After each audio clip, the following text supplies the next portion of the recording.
गोधन भैया चललन हेरिया खिलची बहनी देलिया शीसन। गोधन भैया चललन हेरिया उनकर बहनी देलिया शीसन।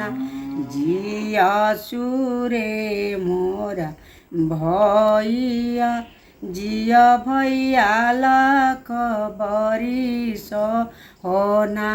भैया के बाड़ो सिर पगिया भौज के बाड़ो सिर सेनुर होना।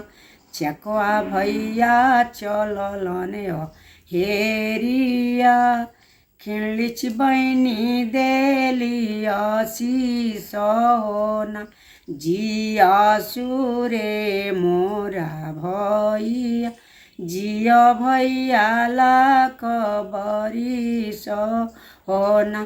भैया के बाड़ो सिर पगिया भौज के बाड़ो सिर सेंदूर होना।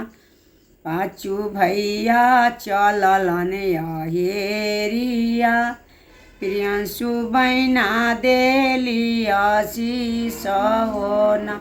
जिया सुरे मोरा भैया जिया भैया लाख बरिस होना। भैया के बाड़ो सिर पगिया भौज के बाड़ो सिन सेंदूर होना। पाँचू भैया चललन हेरिया प्रीति बहनी देलिया शीस होना। जिया सुरे मोरा भैया जिया भैया लाख बरिस होना। भैया के बाड़ो सिर पगिया भौज के बाड़ो सिर सेंदूर होना। भौज के बाड़ो सिर सेंदूर होना।